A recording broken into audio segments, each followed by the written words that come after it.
Ya, bisa kita lanjutkan lagi ya. Untuk topik menyusun laporan tugas akhir. Jadi ini nanti puncak pertemuan kita kan ketika kuliah itu menyusun tugas akhir, menyusun skripsi ini. Nah, sebagai pedoman itu adalah panduan penyusunan skripsi yang diterbitkan oleh program studi teknik geologi. Nanti pada masanya akan dapat buku itu, buku kuning. Dari situ kita menyusun gitu. Ya, kalau kita lihat di dokumen tersebut atau di beberapa pengertian, ya, tugas kita terakhir nanti adalah menyusun skripsi yang dimandatkan, diwajibkan untuk mendapatkan gelar sarjana, ya, dari penelitian yang ada. Nah, masalah yang ada yang tadi kita propose gitu. Nah, skripsi ini harus bersistem, seksama, dan proseduran setelah dibimbing. Jadi kalau proposal penelitian itu merdeka saja, kegiatan penelitian itu merdeka, tapi kalau skripsi itu harus dibimbing, harus tersistem. Nah, standar-standar yang diprasyaratkan itu harus dipenuhi oleh mahasiswa. Ya, antara lain ya keseragaman format, tata tulis, bahasannya, lampirannya seperti apa. Nah, poin ini sebenarnya lebih membahas hal tersebut. Tentang substansi tugas akhirnya tergantung dosennya mesti ya. Nah, mandat yang pertama, aturan yang pertama adalah bahasa. Jadi bahasa harus ditulis dengan bahasa Indonesia baku. Ada buku pedoman umum ejaan bahasa Indonesia. Ya, ini berdasarkan Perka Permendikbud tahun 2015 nomor 50. Jadi perlu ini. Ada aturan-aturan, kaidah-kaidah yang ditaati. Ya, dan sebagai skripsi jangan salah tulis. Ya. Berikutnya adalah format. Format skripsi itu beda dengan format-format laporan penelitian yang lainnya. Jadi ada standar bakunya. Biasanya setiap program studi atau disiplin ilmu punya kecenderungan sendiri-sendiri. Nah, kita mensepakati format untuk program teknik geologi itu kertasnya berukuran A4, HVS 80 gram, putih tentunya gitu ya. Times New Roman 12 untuk teks, 14 untuk judul, dan seterusnya. Ini sebenarnya lebih pada menyesuaikan kelasiman estetika. Ya. Jadi nanti kita buat berdasarkan aturan-aturan ini. Batas atas bawah, jilidnya seperti apa, halaman itu ada. Nah, ini semua perlu diikuti agar nggak sampai mendorong kondisi nggak nyaman bagi pembaca, bagi pembahas skripsi Anda. Nah, kerangka skripsi yang lazim itu seperti ini. Ini umum aja gitu. Yang putih-putih ini ada di proposal. Nah, yang kuning itu ada di skripsi. Jadi sepertiganya udah nggak usah dibuat, sudah ada di proposal. Nah, nanti dikonversi ke hal-hal yang bernuansa geologi karena kita di geologi. Nah, dimulai dari judul. Nah, jadi ini sama dengan di proposal ya judulnya. Jadi tentu judulnya diharapkan mencerminkan isi dan ada dua hal. Saya nggak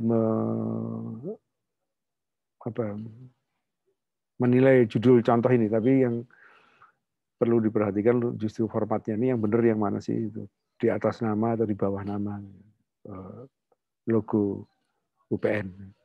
Nanti dicek ya. Lantas ada lembar persetujuan, ya, ada judul, nama. Poin pentingnya selain siapa yang menandatangani itu tanggal berapa ditandatangani, ya, agar ini nanti nyambung dengan prasyarat-prasyarat yang lain. Ada lembar persembahan, ya, yang ditulis. Ini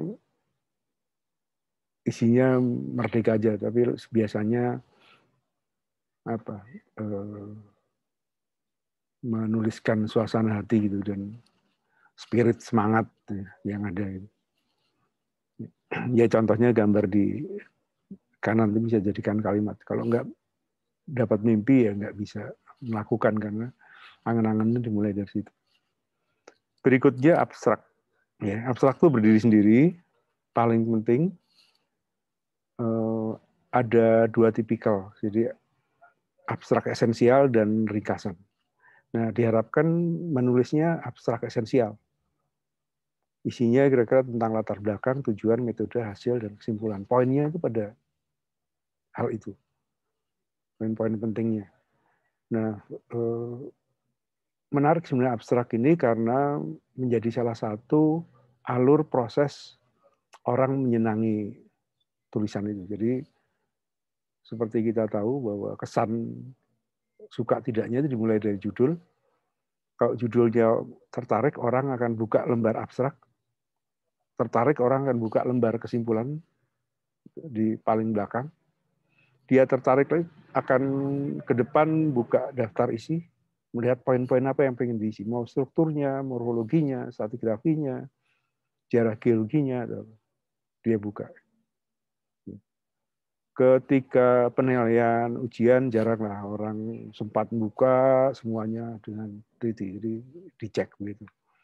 Baru nanti atau bahkan kadang-kadang setelah dicek itu nggak lihat draftnya, tapi lihat peta-peta lampirannya dulu, peta geologi, peta kolom stratigrafinya, peta strukturnya, gerakan massa, apa aja yang kita kira-kira disukai. Jadi dipancing dari abstrak itu. Latar belakang ini sama dengan proposal, jadi kita nggak usah ngoprek lagi, lokasinya juga sama, ya. Lantas manfaatnya juga sama. Jadi kalau udah selesai proposal ini nampaknya cukup banyak yang bisa diurus. Nah, di proposal ada landasan teori, tapi ini bisa bergeser, bisa dimantapkan gitu. Sering kita ada perbedaan antara landasan teori di satu sisi dengan kajian pustaka. Nanti landasan teori itu lebih bersifat umum tentang konsep-konsep teori yang ada, yang dipakai. Jadi misalnya nih kalau studinya tentang gerakan lereng atau gerakan massa, maka Gruden itu menyampaikan longsor adalah pergerakan massa batuan atau tanah dalam bentuk apapun ke bawah lereng dalam pengaruh gravitasi. Jadi poinnya adalah pergerakan pengaruh gravitasi pasti ke bawah gitu, dari lereng. Di Das misalnya juga menyampaikan. Dan dalam bentuk ini klasifikasi lereng Furness ini yang ngetop banget sering kita pakai. Landasan teorinya itu gitu. Bisa macam-macam. Nah, ketika kajian pustakanya itu lebih langsung berkaitan dengan topiknya. Bisa hasil penelitian terdahulu, bisa rumusan-rumusan simpulan, ya, bisa peraturan-peraturan, ya. Klasifikasi yang ada. Ini contohnya misalnya klasifikasi longsor yang dijadikan permen B. Ada lagi misalnya zonasi yang dari SNI. Ya, nanti di daftar pustaka kalau salah saya buat itu. Berikutnya hasil penelitian. Itu keluaran setelah penelitian yang dilaksanakan, bentuknya bisa model, formula, konsep, teori, dan sebagainya. Kalau di geologi itu yang maskotnya itu biasanya peta geologi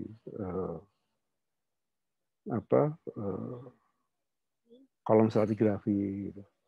Tapi tanpa mengurangi kepentingan itu juga data itu menjadi menarik karena isinya kalau di geologi itu semua gambar, foto, peta itu adalah data. Jadi informasi tentang morfologi. Ya.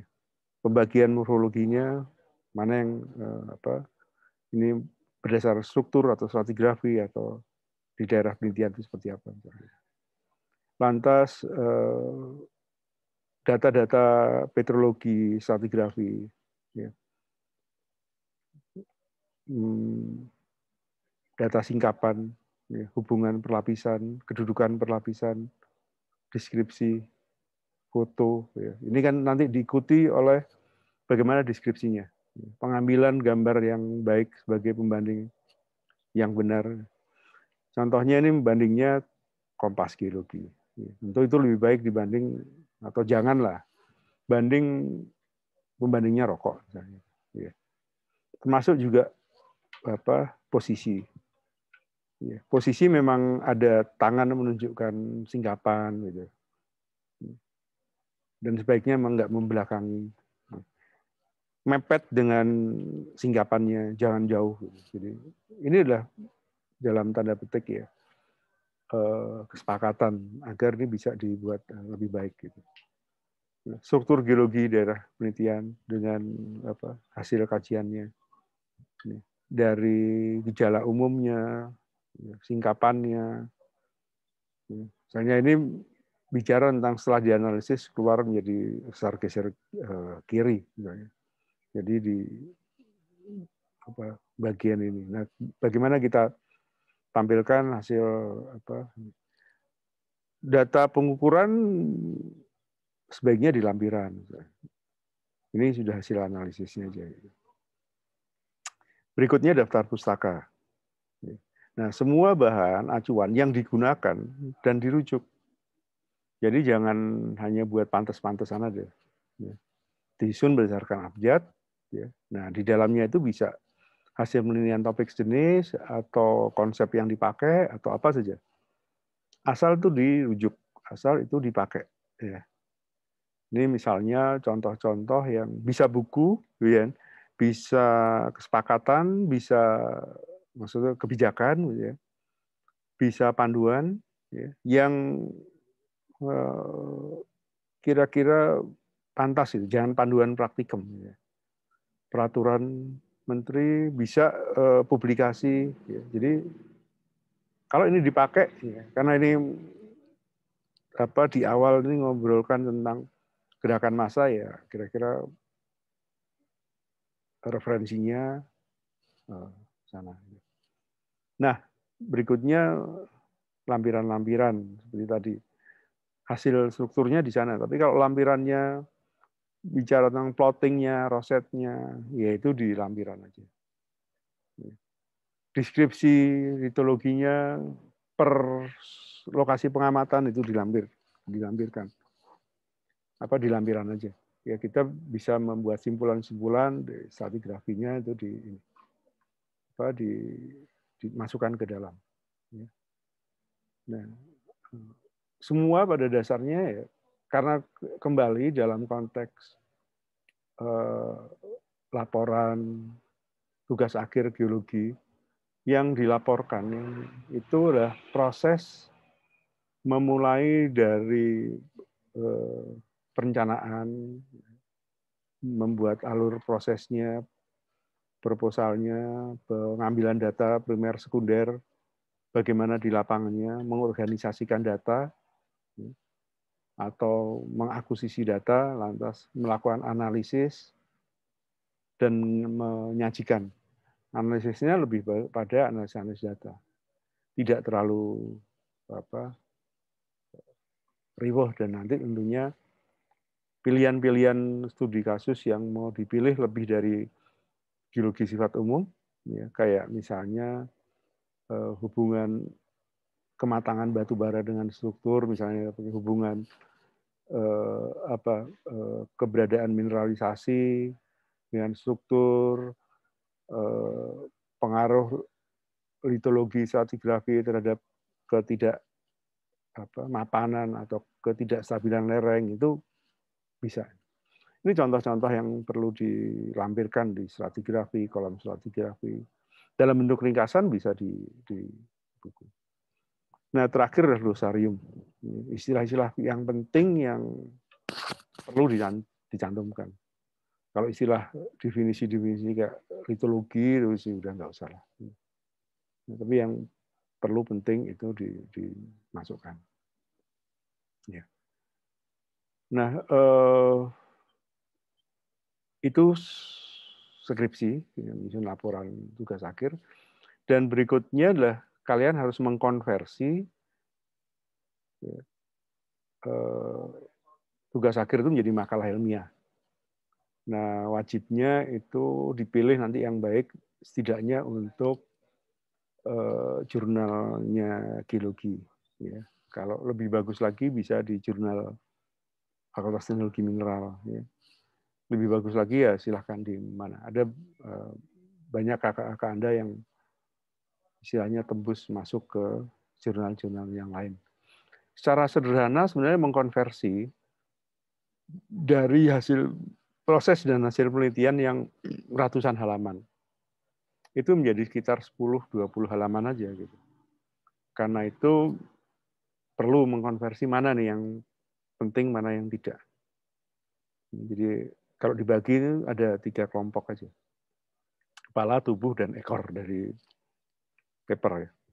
Judul, abstrak, kata kunci itu perlu dibuat lebih informatif, efektif, dan atraktif. Kalau di tugas akhir kan standar aja ya. Nah, jadi kalau di judul ini lebih ini. Misalnya kalau di judul tugas akhir ya geologi dan struktur struktur geologi hubungannya dengan kestabilan lereng di mana. Nah, ini bisa dibolak-balik misalnya pengaruh stabilan lereng, pengaruh suhu geologi terhadap stabilan lereng di mana atau kontrol geologi atau kehadiran mineral akibat kontrol struktur. Dibuat abstrak yang tadi sudah didiskusikan di depan, ya, berisi hal-hal yang penting saja itu, ya, menyangkut poin tidak ringkasannya tapi substansinya, dan ada kata kunci. Kata kunci itu kalau di browsing itu agar orang ketemu mau apa nih, yang pengen dimunculkan misalnya daerahnya ya ditulis, kalau tadi contohnya Kulon Progo ya Kulon Progonya. Jadi misalnya kontrol struktur 1, kestabilan lereng 2, Kulon Progo 3. Nah biasanya ada berapa jurnal itu bisa milih 3, bisa 4. Nah lantas berikutnya di tubuhnya, karena papernya hanya 10-15 halaman ya, jarang sampai 20. Maka pengantar metode dan hasil itu harus ini betul, ringkas betul gitu. Karena masih nanti ada kesimpulan, ucapan terima kasih, dan referensi yang justru lebih panjang. Data pendukung biasanya jarang. Nah, karena itu menarik. Pengantar ini sebenarnya lebih mencoba menjawab kenapa ini diteliti, nilai pentingnya apa. Lantas metode, lebih bicara kenapa metode itu dipilih. Hasil bicara dan diskusi prosesnya seperti apa dan pemanfaatannya seperti apa. Termasuk rekomendasi berikutnya itu kayak. Jadi ini sudah fokus. Deskripsi yang terlalu detail tentang litologi, udah. Tentang apa data-data struktur tuh udah. Sudah menjadi simpulan-simpulan aja. Poin-poin pentingnya apa. Sehingga istilahnya jadi kayak namanya aja. Ini litologi namanya apa. Kalau ada poin penting, misalnya, 1. Jadi nggak perlu dideskripsikan lagi deskripsi litologinya. Nah, Moga-moga nanti bisa mengkonversi skripsinya menjadi paper yang baik. Ya memang 10 halaman tuh biasanya spasinya lebih kecil, hurufnya lebih kecil ya. Jadi kira-kira kalau di 60 halaman ya dijadikan 1/5-nya atau 1/4-nya. Kalau 100 halaman ya di 1/8. Nah, ini setelah selesai topik ini, saya meminta kalian membuat tugas. Jadi bikin proposal penelitian tugas akhir dengan kerangka yang disarankan tadi. Nah, saya berharap tugas akhir ini selesai dalam, kalau bisa hari yang sama dengan kegiatan kuliah. Kalau nggak bisa ya minggu yang sama. Dikirim ke email ini dengan subjeknya karya tulis ilmiah. Ya. Nah, nanti saya akan